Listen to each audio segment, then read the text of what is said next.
Bright Tuty. Every student matters. Hello students.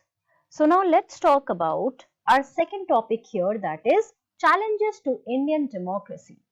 Now before this students, you have learnt about the various challenges to democracy or of democracy. In that we understood about the three basic challenges. Now do you remember the names of these challenges, students? Yes. So the first one was the foundational challenge, the second one was challenge of expansion, and the third one was the challenge of deepening of democracy, right? So we have understood about all these three challenges here, right? Now, like I told you earlier, that we are going to understand about the challenges that we have to face in Indian democracy, right students? So here we are going to talk about our own country, that is the fastest growing democracy. So India is definitely the largest and the fastest growing democracy in the world, right? So let us try to understand that what are the challenges that we have to face, or the democracy in our country it has to face, or the government has to face. We can say it in any words here, right? So whenever we are talking about democracy, democracy demands a general interest in politics, a constant conscious effort for public interest. Yes, this is an important point that you have to understand here, that whenever we are talking about democracy, it demands a general interest, right?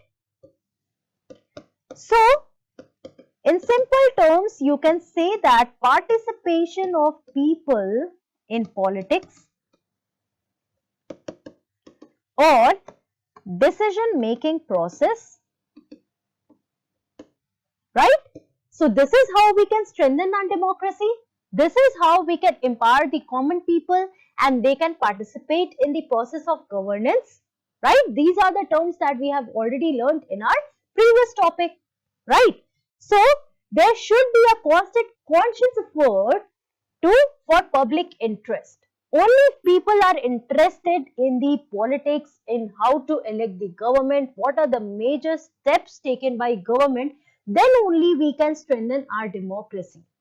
But are we seeing that in our country as of today? No, students. Now, somewhere people are getting politically, socially aware about a lot of things, right? Media is playing a big role in it. But definitely, somewhere there are people who are not involved, right?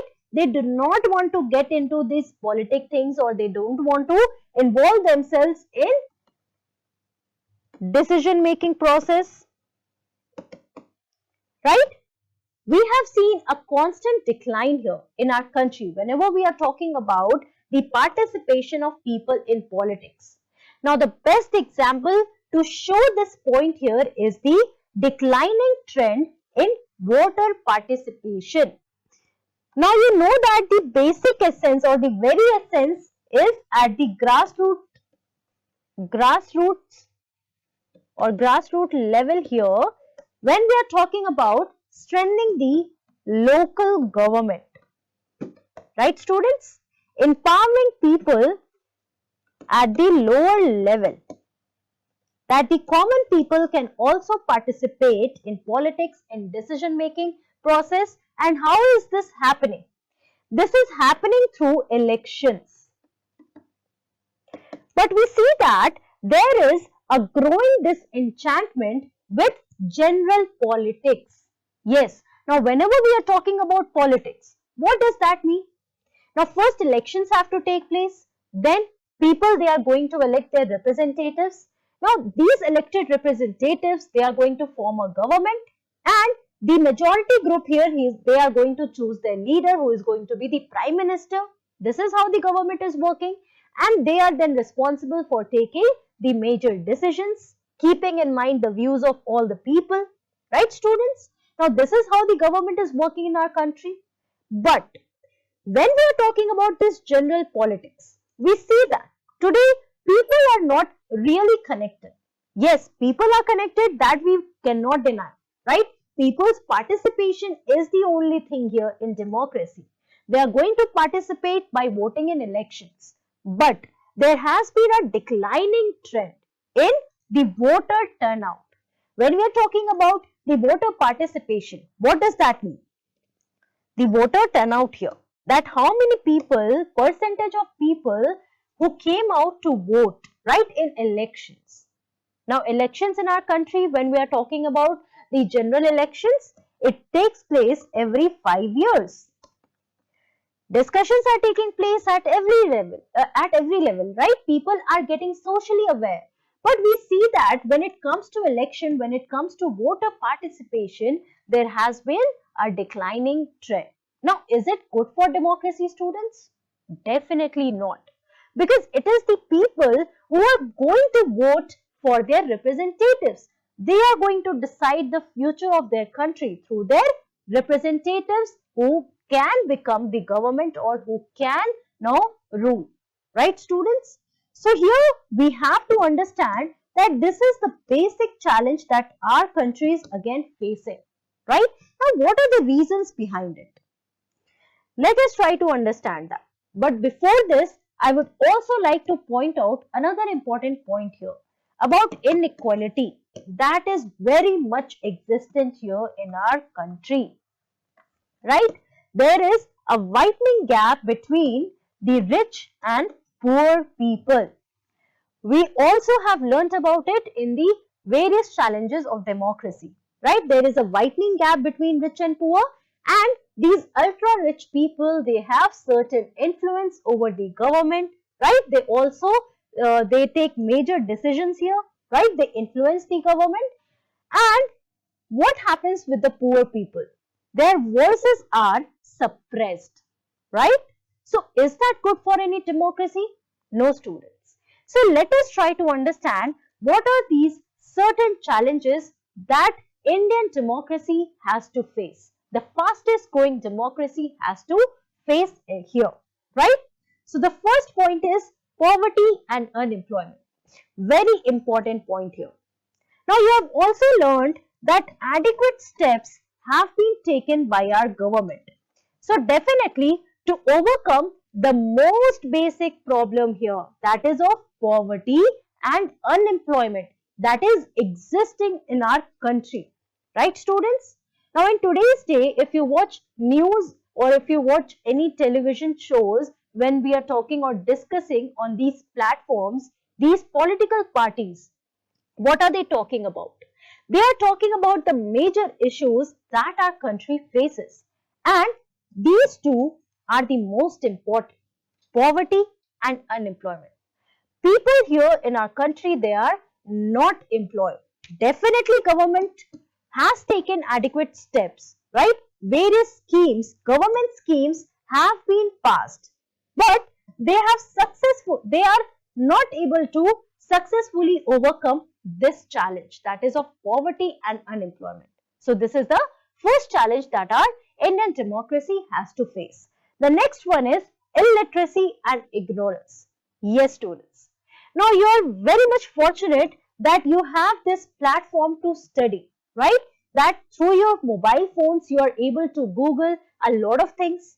Various problems can be solved just with one click, right? But there are many unfortunate people who do not have such amenities, right? They do not have certain basic necessities that is needed, and education is one of them, right?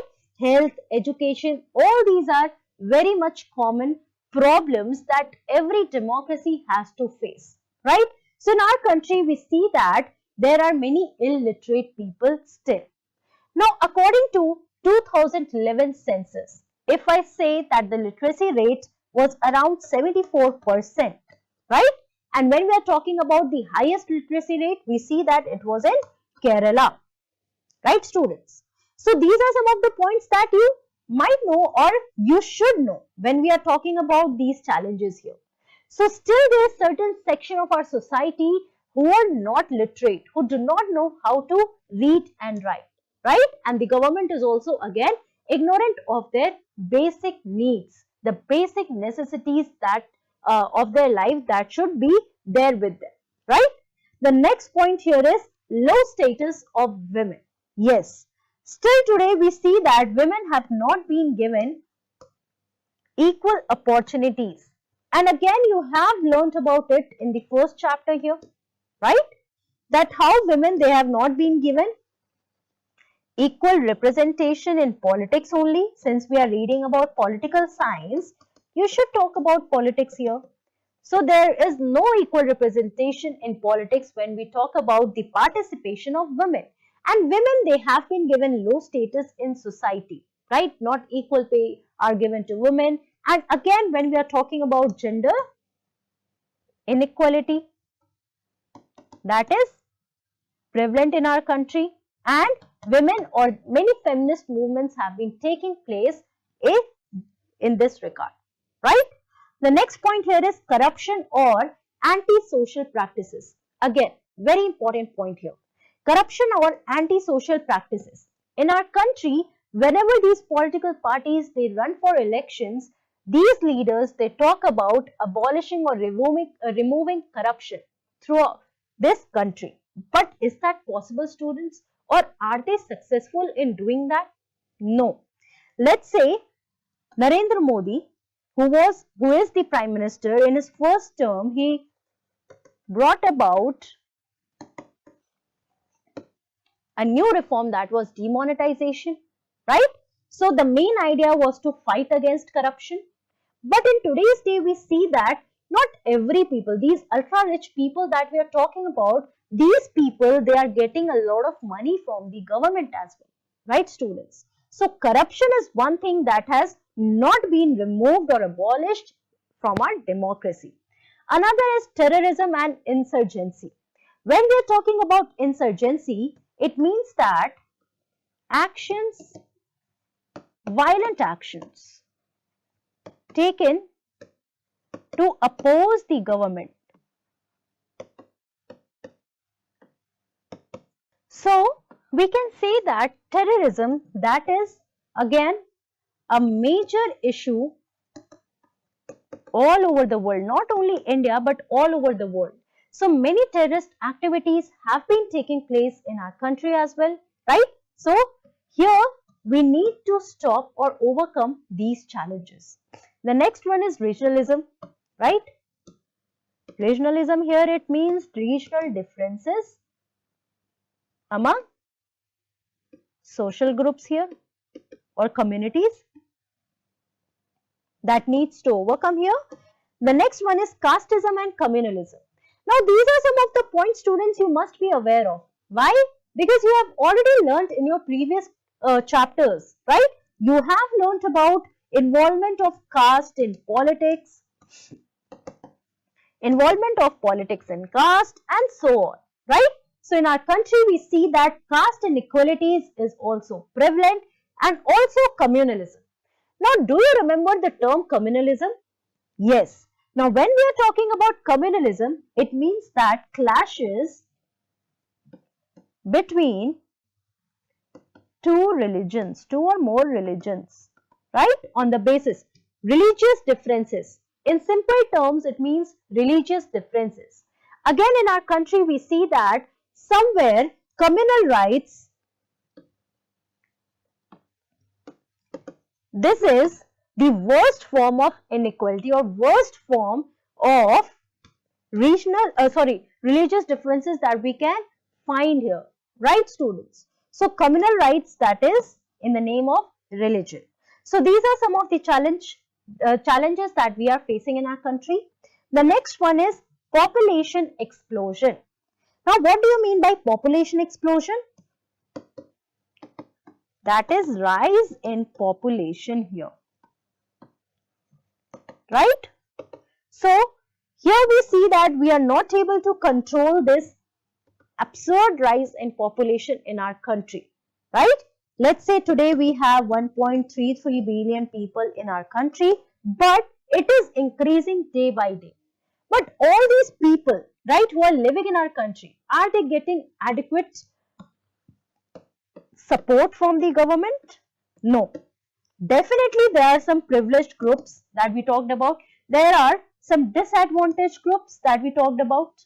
So not everyone is treated equally in our country, right? Inequality exists. That can be social inequality, that can be political inequality, that can be economic inequality, right? But we have to take measures in order to come all these challenges. Now, in our next topic, we are going to understand about these measures, as in how to come or how to overcome these challenges that we are facing in our democracy. Okay,